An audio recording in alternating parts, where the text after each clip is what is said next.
Šitam mieste ir yra šitas garsusis stadionas.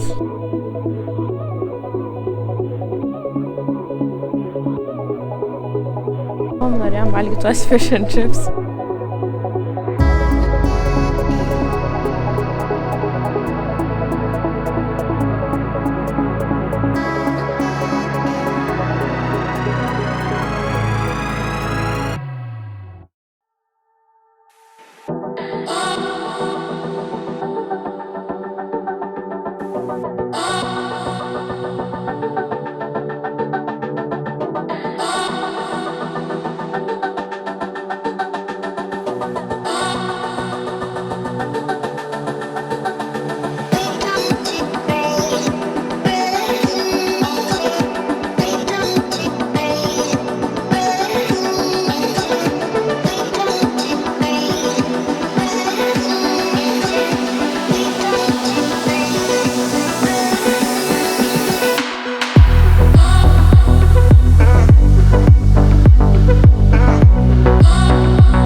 Na ką, tai jau vakaras. Į vakarą, kiek čia? 8 beveik vakaro.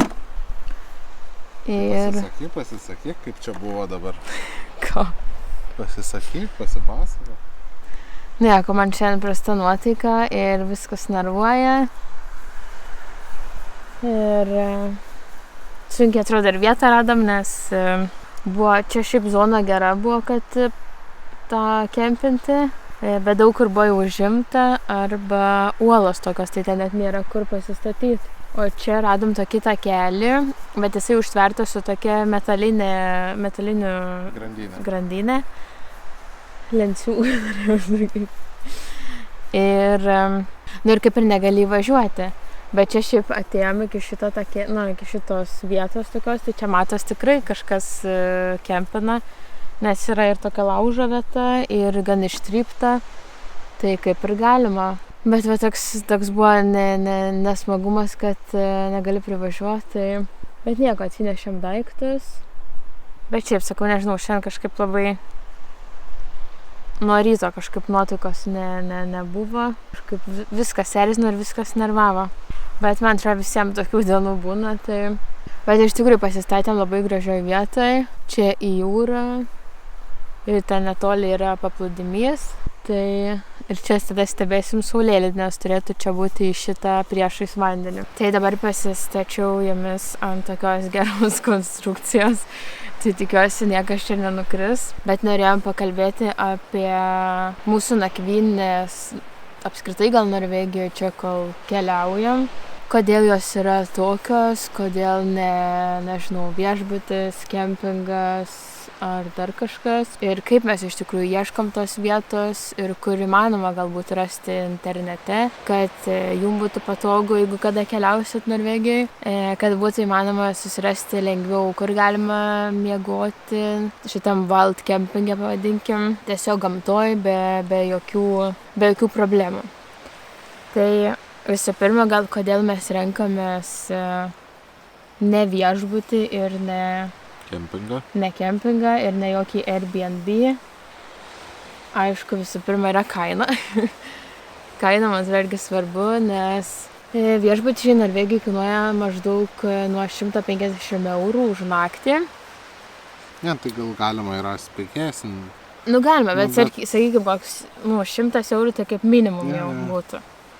Toks standartinis būtų iš tikrųjų 150, man atrodo, nu, gal šiek tiek tipo modernesnis. Kempingai maždaug kainuoja, man atrodo, nuo 30 būtų kokių 60 eurų, ar ne? Nu, vidutiniškai, ta prasme, visiems tu ne vieną naktį pirksi, tai vidutiniškai ta suma kažkokia tai 40 tikriausiai, nes... Ne, bet aš sakau, žinai, už naktį. Nu jo, 30-60 galima kažkur rasti. Nu jo, kažkas tokio. Tai, pavyzdžiui, jeigu apskritai keliauju kažkur, tai tarkim 2 savaitėm, tai jau susidaro suma nemaža iš tikrųjų. O šitas visas nakvynė tiesiog lauke, tai yra nemokama visiškai. Ir Norvegijoje, kaip jau minėjau anksčiau, labai palanku ir Norvegija suteikia labai geras sąlygas tam kempinimui, lauko kempinimui. Nes, pavyzdžiui, kai važiavom per Suomiją arba Švediją, tai nėra tokių labai vietų. Buvo tiesiog tokie įsukimai, bet ten daugiau kemperiam. Ar Suomija irgi yra tas wild, aš nežinau kaip Švedijai, bet mažiau pritaikyta, kažkaip atrodo keliaujantiems. O Norvegijai, manau, labiausiai pritaikyta, nes dauguma keliauja dviračiais ir yra žmonės, kurie pešiom keliauja. Tai čia Porelė praėjo nesenai pro mus. Žemiau mūsų, man atrodo, įsikūrė yra. O, jie matos žygeiviais su koprinėm. Nes mes juos buvom susitikę prieš kokį gerą valandą, ne? Ne. Pusvalandį. Jo. Stotelėje, laukia stotelėje ir va dabar čia atėjo su kuprinėm ir žemiau mūsų šiek tiek pasistatė. Tai iš tikrųjų ne visi, kaip negali sakyti visi, bet dauguma žmonių tikrai naudojasi šitą nemokamą erdvę pernakvojimui. Yra iš tikrųjų toks puslapis, yra ir programėlė, vadinasi Veivesen Trafik, man atrodo, taip vadinasi. Įdėsiu nuorodą. Tai čia yra jo ir internetinis puslapis ir taip pat programėlė. Ten iš tikrųjų yra kaip kelių direkcija, ar ne? Ir tenais rašo, jeigu kažkur yra kelio darbai, ar kažkur uždarytas kelias, kažkur avarija ir eismas sutrikęs. Tas pačios kameros yra pasižiūrėti galų gale, kaip kelias, kokia būklė. Ar yra lietus, ar nėra, ar ten sninga, nesninga, pavyzdžiui. Yra ir tas. Ir taip pat tam puslapį yra sužymėta poilsinės stotelės, kur galima sustoti ir pernakvoti arba tiesiog kaip rest area tokia. Yra sužymėta, ar yra tualetų, nėra tualetų, ar yra baldų, tai yra tų stalų su suolais, ar nėra. Ar yra šiukšliadėžių irgi, ar yra pažymėta. Jo, ar yra elektros. Jo, ir elektra yra. Tai tokia labai gera programėlė, kad pasižiūrėti vietas, ką mes darom. Taip pat naudojam Google Mapsus. Edgaras labiau patyręs prie Google Mapso ieškojimo. Tai yra tiesiog susiranda žemėlapį vietą, kur maždaug mes būsim. Ir važiuojant į žemėlapį galima pamatyti, ar yra kažkokia įvažiavimas kažkoks, ar kokia baltesnė vieta prie vandens. Matosi akivaizdžiai, ar yra ne kelias, o šiek tiek įvažiavimas, plotelis kažkoks, kur galbūt galima būtų miegoti. Tai iš tikrųjų irgi tas labai padeda, ar ne? Ir trečias dalykas čia, bet čia tik Lofotenas, ar ne? Nordland atlasas. Čia Lofotenam labiau skirta, turbūt Nordlando regionai. Vietos sužymėtos, kur galima kempinti, kur ne, ir čia yra sužymėtos vietos. Vietos zonos gal yra, kur negalima arba kur galima. Jo, tai čia kaip pavyzdys, čia kur mes esam, nežinau, ar matysis tas mėlynas aškiukas ir šalia yra geltoni apskritimai. Tai čia gyvenamos zonos ir nuo jos reikia 150 metrų. Yra tada žalios kempingai, jie dažniausiai mokami ir tada yra tos restricted, tai pavyzdžiui raudonas ir vandens telkinys, tai čia geriamo vandens rezervuaras, nežinau kaip jį vadinti. Ir prie jų negalima. Jo, prie jų negalima, tada yra nacionaliniai parkai žaliai, tai čia irgi negalima, tai čia daug ko negalima, daug daugiau negalima nei kažkur kitur. Tai pavyzdžiui, droną kelti, važiuoti mašiną tikriausiai, kažkur, viskas. Dviratininkam negalima važiuoti. Tai šitas puslapis iš tikrųjų labai neblogas, galėsiu ir palikti nuorodą, kad pasižiūrėt, jeigu prireiktų kam. Tai pagrindė šitaip mes ieškom tų vietų, nakvynės vietų. Ką čia valgai rėjau? Žolę kažkokią. Nevalgai žolės. Tai šitaip ieškom jo pagal Google žemėlapį, pagal šitą atlasą ir tą Veiveseno puslapį. Tu labiau Veiveseno. Jo, bet žodžiu. Bet pavyzdžiui, čia kaip pavyzdys, kaip Google. Tai tiesiog susirandi kelią, įsijungi vaizdą tą, kur žmogeliukas. Gatvės vaizdas ir tiesiog randi tokią vietą, kaip nusukimas nuo kelio ir jeigu yra žolės lapinėlis, realiai ten gali statyti palapinę ir mėgoti. Tai mes vakar ir naktį mėgojom realiai. Ir prieš tai nužiūri, tiesiog kažką veikdamas ar ryte atsikėlęs, tiesiog tą vietą nužiūri ir tiek. Aišku, būna kažkur žemta, vienur geresnė, kitur prastesnė vieta, bet čia niekas nežiūrės kažkaip, kad tu kažkur, kaip pasakyti, kad tu kažkur kempini vos ne ant gatvės, bet šalia per to įsukimo, nes čia viskas legaliai galima šitaip kempinti, bet tik tais, kad yra taisyklė 150 metrų nuo namų, nuo gyvenamų zonų. Kaip atrodė vakarykštė mūsų vieta. Tai realiai vakarykštė mūsų vieta, čia labiau. Čia, kur mėgojom, tai jinai taip atrodo, tai tiesiog pasižiūrė. Gaunasi prie gatvės, mašina telpa. Mašinų ten net nebuvo. Ir nepagrindinis kelias, visada, nesirinksim kokio E10 ar E6. Tokio mažiau važiuojamo kelio. Ir šiaip matėm, sakau, reikia buvo daugiau tam pačiam kelyje, lygiai taip pat sustojo mašinos. Mes dar pasistatėm realiai palapinę už mašinos, o buvo kiti buvo mačiau šalia, tai dar dabar arčiau gatvės išeitų. Bet šiaip problemų kažkokių nėra visiškai. Mes prieš porą metų, kai Vokietijai keliavom, tai realiai ir šiemet norėjom tą patį daryti, bet buvo nuspręsta, kad važiuosim čia. Nusprendėm, kad būsim Norvegijai, nes norim labiau pamatyti Norvegiją. Narkapą norėjo, aš norėjau, tai... O Vokietijai tas kempinimas, ten negali kur nori, ten kempingai, tai... Ir kaina išauga. Ir kaina tai stipriai išauga ir... tą ir pasirinkom. Tai o šiandienos vakarieniai bus spagečiai. Tuoj kaip ryšiais. Turim tokią konstrukciją. Čia toks, kaip pasakyti, toks. Kaip čia parodyti. Tai čia tokia kaip sienelė, būtent nuo vėjo. Ir tada jo turim tą patį primusą su dujom ir nusipirkom kaip tik keptuvėlę ir kad būtų karšta puodai. Tai jau dabar kepta verda spagečiai ir turim čia nusipirkom kažkokį konservą. Tai šitą konservą pirkom Sanitexe, man atrodo Sanitexe. Tai jį rekomendavo Promo Sanitexas jo. Tai šitą rekomendavo mano tėvai, nes kai jie buvo čia Norvegijos, sako, šitie buvo skaniausi. Tai išbandysim mes dabar. Jau matau verda.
pradėjo saulė, iš tikrųjų ir atvėso. Tai apsivilkau ir liemenę, kiek dabar tų laipsnių.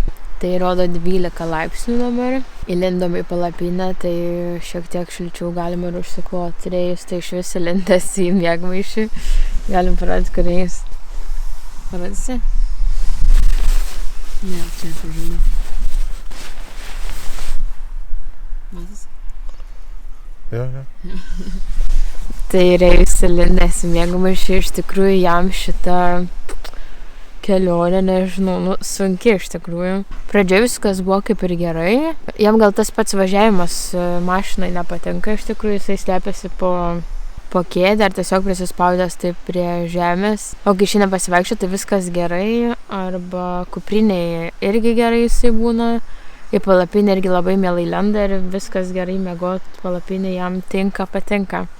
Tik pats važiavimas jam nepatinka. Ne visada aišku ir įimam iš mašinos kartu su savim, ar einam į kokią parduotuvę, ar kažkur greitai reikia nubėgti. Tai jo neimam, tai jam tas pradėjo dabar iš tikrųjų nepatikti labai. Pradžioje dar labai nieko nesispiriojo, o dabar kažkaip pradėjo labai inkšti, cypti, kad nori eiti kartu. Tai man atrodo, jis jau irgi pavargo šiek tiek nuo tos kelionės.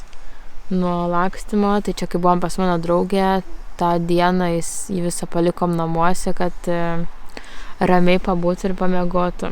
O iš tikrųjų, ką aš veikiu vakarais, skaitau knygas, jau galim sakyti. Tai čia elektroninė knygų skaityklė. Šiaip istorija su šita knyga tuo, kad prieš pat kelionę Edgaras įdėjo prie vežamų daiktų į kelionę. Ir aš paskui paėmiau, sakau, nereikia, tikrai nebus kada skaityti ir nereikia ir neimsiu visai. Po to kažkaip žiūrėjau Facebooką, man atrodo, ir tenais kažkokia moteris įkėlė kaip tik knygą ir buvo parašęs, kad labai tinka atostogom. Ir galvoju, gal atsisiųsiu ir atsisiunčiu pradžiai telefoną. Galvoju, jeigu labai norėsiu, galėsiu paskaityti, taip. Bet aš kažkaip buvau įsitikinus, kad aš tikrai neturėsiu kada, nenorėsiu ir tiesiog nebus kada skaitytos knygos. Ir po to radu šitą knygą. Atsisiuntus tą knygą galvoju, pasimsiu gal vis tik šitą elektroninį, nes iš jos žymiai patogiau skaityti negu, tarkim, per telefoną. Plius elektroninė šitą knygą neužima daug vietos ir turi apšvietimą, jeigu reikia, tai tas patogu. Ir pasiėmiau aš tą knygą ir iš tikrųjų tą knygą, kurią rekomendavau ir atsisiunčiau, aš ją perskaičiau per kelis kartus. Tai labai pasiteisino, kad aš ją įsidėjau. O ta knyga, kur skaičiau, vadinasi Ne viskas įskaičiuotas. Iš tikrųjų labai įdomi knyga. Tikrai verta paskaityti, kas mėgsta tokius lengvus romanus. O dabar antrą pradėjau skaityti, vadinasi Butas Berlyne berods. Tai tik pradėjau skaityti, nelabai ką galiu pasakyti. Tai va, tiek galvoju apie pasakosiu, ką dar veikiu papildomai vakarais kelionės metu. Tai tada jums sakom vėl labą naktis iš šiandien ir susitiksim rytoj.